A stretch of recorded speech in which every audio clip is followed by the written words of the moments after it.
Guys, welcome back to my channel me Vasudha Rani. और आज मैं बताने वाली हूँ गाइस स्टोरी टाइम। तो ऑलमोस्ट ये स्टोरी को 1.5 महीने तो आराम से हो गया होगा, क्योंकि मैं जब अपने घर से वापस आ रही थी अभी लास्ट टाइम, तब ये ट्रेन का स्टोरी है। मैं अपने बेस्ट फ्रेंड के साथ आ रही थी, श्रुति के साथ। और मैं जब यहाँ ही थी तब ही मैंने आने जाने का दोनों का रिजर्वेशन करा रखा था, क्योंकि यहाँ मुझे बाकियों का तो और स्टेट का नहीं पता, बट यहाँ से दिल्ली से बिहार जाने का टिकट मतलब ऑलमोस्ट आपको बहुत पहले से 2 महीने पहले से रिजर्वेशन स्टार्ट होता है। तो 2 महीने पहले ही रिज़र्व करके रखना पड़ता है सीट, क्योंकि आगे फिर नहीं मिलता है, बहुत जल्दी भर जाता है बिहार के लिए। तो यहाँ से तो मैं आने जाने का दोनों करवा चुकी थी, और फिर मुझे पता चला कि मेरी बेस्ट फ्रेंड भी मेरे साथ आ रही है। उसे कुछ शॉपिंग करना था, घूमना था, और मेरे साथ ऐसे रहना था थोड़े दिन, तो वो भी आ रही थी। उसका भाई भी है यहाँ पे, पढ़ता है, तो उससे भी वो मिलने आ रही थी। ऐसा समथिंग मेन मोटो मैं थी, वो मेरे लिए आ रही थी, ठीक है। तो फिर यहाँ से तो मैं गई दिल्ली से बिहार अपने घर। उसके बाद वहाँ से जब आने लगी तो हम लोग का सीट उसने भी रिजर्वेशन करवाया, पर वो बाद में करवाई ना, मेरे साथ उस टाइम पे प्लान नहीं बना था उसका, उसने बाद में करवाया।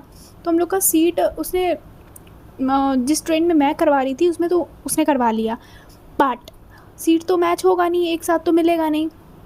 तो उसका कुछ 3-4 बोगी आगे था, मेरा कुछ 3-4 बोगी पीछे था उससे। तो ये हो गया, हम लोग के पेरेंट्स सबको छोड़ने के लिए आए, श्रुति के भी पेरेंट्स आए, मेरे भी पेरेंट्स आए, उन्होंने मुझे अच्छे से बैठा दिया। तो मेरे पेरेंट्स का और उसके पेरेंट्स का कहना था कि तुम लोग ऐसे बात कर लेना, अगर कोई कंफर्टेबल हो, अगर वो चेंज करना चाहे तो कर लेगा। और ऐसे भी मुझे लगता है कि कर देंगे वो लोग मेरे पेरेंट्स ऐसे बोल रहे थे कि वो लोग कर देंगे, क्योंकि तुम लोग लड़कियाँ, मतलब ऐसा नहीं कि लड़कियाँ हो तो कर देंगे, मतलब ऐसे जनरली वो लोग भी बहुत लोगों की हेल्प की हैं कि जैसे लड़की है तो अच्छा ठीक है यार, एक साथ शिफ्ट कर देते हैं, तो ऐसा हो जाएगा।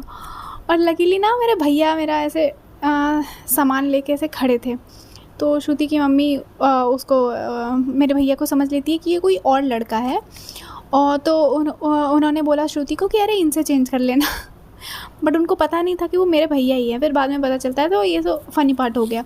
उसके बाद हम लोग ट्रेन आ जाती है और हम लोग चढ़वर जाते हैं। मेरे सीट पे वो बैठी हुई थी, और सामान भी मेरे भैया ने मेरे सीट के अंदर ही सेटल कर दिया था। 2 ही ट्रॉली था, तो आराम से मेरे स्पेस पे ही हम लोग की ट्रॉलियाँ भी चली गई थी, और जो छोटा मोटा खाने का सामान था वो तो ऊपर रखा जाता है बर्थ पे ही। तो हम लोग बैठे हुए थे, तो मेरे भैया जैसे आए तो हम लोग को सोच रहे थे कि वो सेटल करवा दें, क्योंकि मेरी मम्मी और श्रुति की मम्मी नीचे ही थी और मेरे भैया बस ऊपर आए थे हम लोग को ट्रेन में सेटल करवाने के लिए। तो उन्होंने बोला कि अच्छा इन लोगों से पूछ लो अगर ये कर दे तो हम लोगों ने मेरा मिडिल बर्थ था, मुझे साइड लोअर मिला ही नहीं था, मेरा मिडिल बर्थ था। तो उसके ऊपर वाला बर्थ होता है ना, बर्थ ऐसा होता है नीचे, फिर मिडिल, फिर अपर। तो अपर वाले पे एक भैया थे, तो वो श्रुति ने बात करा, तो वो भैया ने बोला कि अच्छा ठीक है मैं चेंज कर लूँगा। श्रुति ने ये बोला कि भैया बोल रहे हैं कि चेंज कर लेंगे वो, बस उनको थोड़ा टाइम चाहिए। तो मैंने बोला ठीक है भाई, तब तक तुम मेरे पास बैठना, और शाम होने में तो बहुत टाइम है, तब तक वो चले जाएंगे शाम तक। तो उनके बाद फिर भैया से हम लोगों ने बोल दिया कि हाँ भैया बात हो गया हम लोग का, वो ऊपर वाले एक भैया हैं वो चले जाएंगे, ये हो गया, सबका सॉर्ट हो गया। हम लोग बैठ के आराम से थे। उसके बाद शाम हुआ, हम लोग को लग रहा था अब हो जाएंगे, बट श्रुति जो मेरी फ्रेंड थी उसने नोटिस करा कि वो भैया पहले ऐसे बस लेटे हुए थे, उन्होंने वो चादर वादर जो दिया जाता है ट्रेन पे वो अभी तक नहीं बिछाए थे। और फिर हम श्रुति नोटिस किया कि वो चादर बिछा रहे हैं और पूरा वो प्रॉपर सोने के मूड में आ गए हैं। और मुझे श्रुति ने ये बताया कि भाई ये कर रहे हैं भैया, तो पूरा लेट वेट गए हैं चादर बिछा के। पहले तो इन्होंने बोला था कि जाएंगे, फिर हम लोगों ने बोला कि अच्छा ठीक है 10 मिनट रुकते हैं, उसके बाद हम भैया को बोलेंगे कि भैया आप जा रहे हो ना, प्लीज़ चले जाओ, ऐसे करके।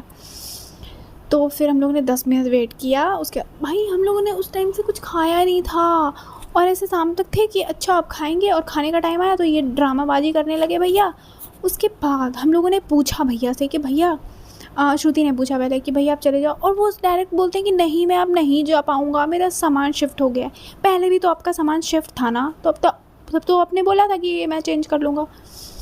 अब हम लोग का दिमाग खटे, भैया प्लीज़ चले जाओ, आप लोगों ने बोला था ना कि आप चले जाओगे, ऐसे वैसे मैं बोलने लगी।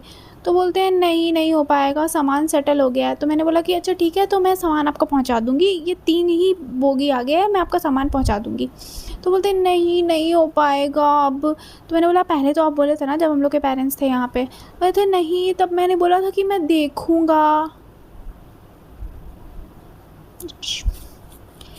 फिर मैंने बोला कि तो मेरा पीछे से नॉर्मल था, और जब वो ऐसे हरकतें कर रहे थे तो मुझे लगा कि भैया आपके पास बिल्कुल सेंस नहीं है, आपको पहले ही बोल देना चाहिए था ना, मैं दूसरे से बात कर लेती। पर उन्होंने तब नहीं बोला, पता नहीं क्यों पागल हो गए थे वो। उसके बाद फिर ऐसे हम लोगों ने बोलने लगा भैया आपको बोलना चाहिए ना, आपके पास बिल्कुल भी ये नहीं है, तमीज़ नहीं है, मतलब तमीज़ नहीं बोला मैंने, तमीज़ तो उन्होंने बोला कि नहीं नहीं हो पाएगा, प्लीज़ आप समझो। तो मैंने बोला कि क्या प्रॉब्लम है आपको, आपका सामान मैं शिफ्ट कर दूँगी। फिर वो बोलते हैं कि नहीं नहीं नहीं प्रॉब्लम हो जाएगा, इशू हो जाएगा।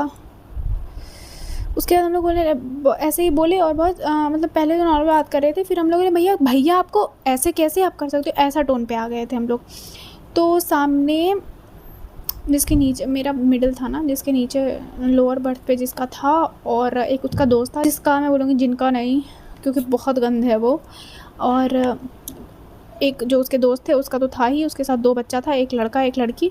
और उसका दोस्त था, जिसका जो दोस्त था उसका ट्रेन छूट गया था, तो वो अपने दोस्त के बदौलत आया हुआ था और बैठा हुआ था, और पानी भी नहीं लेके आया था, सब कुछ उसी से मांग रहा था।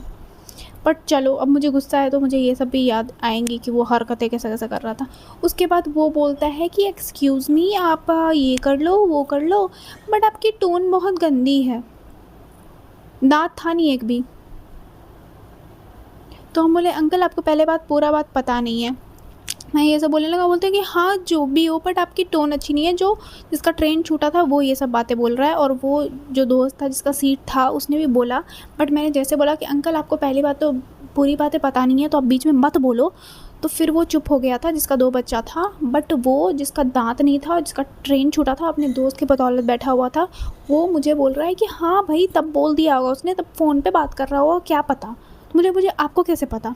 आपको पूरी बात पता नहीं है तो आप मत बोलो, ठीक है? आप प्रॉब्लम सॉल्व तो करवा नहीं रहे हो। मैंने ये बोला ही बोला, ऐसा कुछ भी नहीं मैं मक्खन मार रही, मैंने यही बातें बोली। उसके बाद वो बोलते हैं हाँ तो गलती से उसने बोल दिया हो ना। मैं अंकल आप चुप रहो, आप सॉर्ट आउट तो करवा नहीं रहे हो तो आप बोलो मत। उसके बाद वो चुप हो गया। उसके बाद वो और तो क्या बोला था कि हाँ एक आपकी बोलने का तरीका बिल्कुल सही नहीं है उस ऊपर वाले के साथ, वही जिसका दांत नहीं था और जिसका ट्रेन छूटा था। तो मैंने बोला कि भैया मैं अच्छे से ही अंकल मैं अच्छे से ही बात कर रही थी, इन्होंने देखो कैसे बात कर रहे हैं, और बीच में आप मत बोलो, क्योंकि आप कुछ सॉर्ट नहीं करवा रहे, आप उसी की तरफ से बोल रहे हो जो कि बिल्कुल गलत है। तो ऐसे मुझे सॉर्ट करवाने का भी नहीं था, बट वो कुछ बोलते नहीं, बकवास आके उसी का साथ दे रहे थे, इसीलिए मैंने ये बोला। उसके बाद वो एक बात पकड़ लिया कि हाँ आपको बोलने की तमीज़ नहीं है। मैंने बोला ये तो आप अंकल वाली बातें बोल रहे हो, आपको तमीज़ है, सेंस है, थोड़ा सा भी सेंस होता ना तो आप चले जाते कि 2 लड़कियां अगर एक साथ शिफ्ट हो जाएगी तो क्या प्रॉब्लम है भाई, मैं चल जाता हूँ। मैं तो आप तो बेशर्म की तरह बोल रहे हो कि मेरा लगेज है ये है, तो मैं वो भी बोल रही हूँ कि मैं छोड़ दूँगी। मतलब नहीं हो पाएगा नहीं हो पाएगा।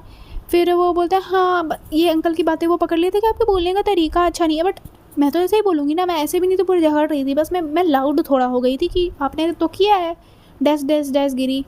तो फिर मैं श्रुति बोली कि ठीक है तो मैं अभी वहाँ जाती हूँ, अगर वहाँ से ऐसा कुछ आएगा कि सीट चेंज कोई कर रहा है तो ठीक है, नहीं तो रात को मैं वहाँ पे सब कुछ शटल वटल करके यहाँ आ जाऊँगी, फिर रात को मैं सोने चल जाऊँगी, सुबह तो हम लोग को ऐसे भी उतरना ही था 7 बजे। मैंने बोला ठीक है। वहाँ पे भी कोई नहीं माना भाई, कोई एक नहीं माना।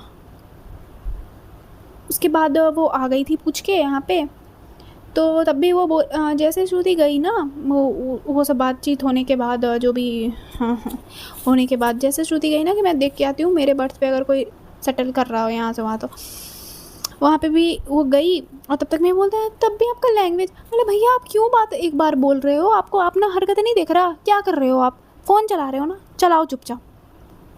उसके बाद वो चुप हो गया। उसके बाद सब कुछ सेटल हो गया भाई। और वो अंकल हम लोग को ऐसे देखे, हम लोग ऊनो खेल रहे हैं, ये कर रहे हैं, खा रहे हैं, ऐसे ऐसे मटक मटक के देख रहे हैं क्या कर रहे यार। और श्रुति जैसे आई ना वापस, एकदम वो दत्त जिसका दांत नहीं था, जिसका अपना बर्थ, एक तो फ़ाइन लगा उनको कि उनका ट्रेन छूट गया है तो वो दूसरे के बर्थ पे बैठे हुए हैं, उनको अपना नहीं है तो उनका फ़ाइन लगा और उनको सीट भी नहीं मिली, ये हो गया। वो अपने दोस्त के सीट पे ऐसे सोए, चाहते तो वो भी जा सकते थे क्योंकि वो एक सीट अपना बेटा का अपने दोस्त को दे चुके थे क्योंकि उसका तो ट्रेन छूट गया था, तो वो चाहते तो वो भी सोने जा सकते थे और मुझे दे सकते थे, बट उनको तो बीच में बोलना था, उनको तो बकवास करनी थी बस, कुछ कर तो सकते नहीं थे वो। तो ये तो नहीं हुआ। उसके बाद अभी श्रुति जैसे आई, वो एकदम पूरा देख रहे हैं कि अभी भी ये लोग हट नहीं रही हैं एक साथ।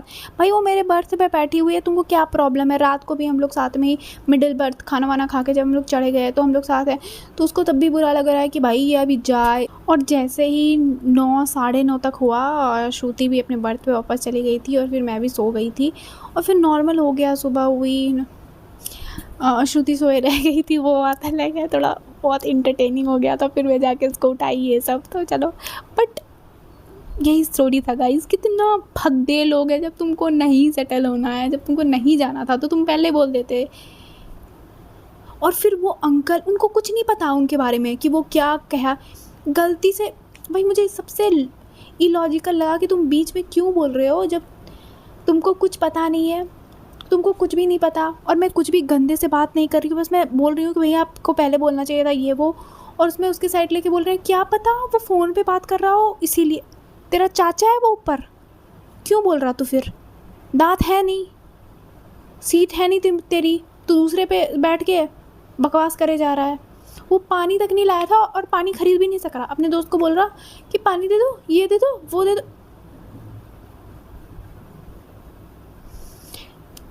खैर ये सब तो छोड़ ही देती हूँ मैं। सो इतना गंद था वो। और सुबह तक मुझे हम लोग को ऐसे मतलब बहुत अजीब तरीके से देखे जा रहा है, ये वो, उसको चिढ़ बढ़ रहा है। क्यों बढ़ रहा है भाई चिढ़ तुझे? तेरी सीट नहीं है, हमारी तो है।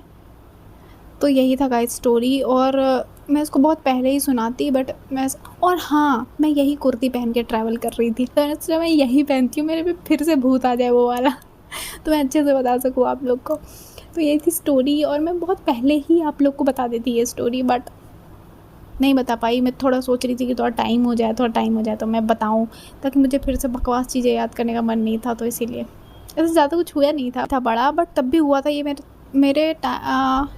मेरे साथ ये फ़र्स्ट टाइम हुआ था। तो और श्रुति के साथ भी हुआ था फ़र्स्ट टाइम, तो थोड़ा अजीब तो लगेगा ही।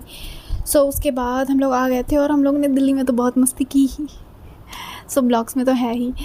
तो यही था, तो यही है। और ये स्टोरी यहीं पे एंड होती है गाइस। और फिर हम लोग उतर गए, मस्ती से घर आए रूम पे।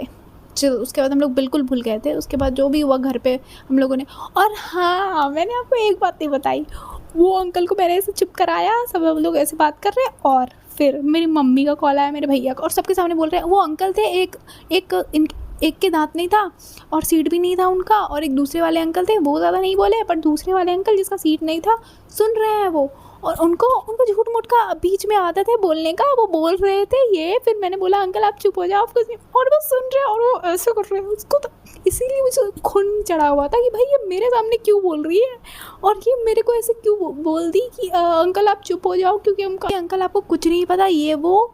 और वो दांत टूटे वाले अंकल उनको बता रहे जो अपने दोस्त को कि मेरी बेटी का इतना पैसा एजुकेशन पे बर्बाद हो गया, ये हो गई। भाई तू पूरा कर रहा है ना दूसरे का।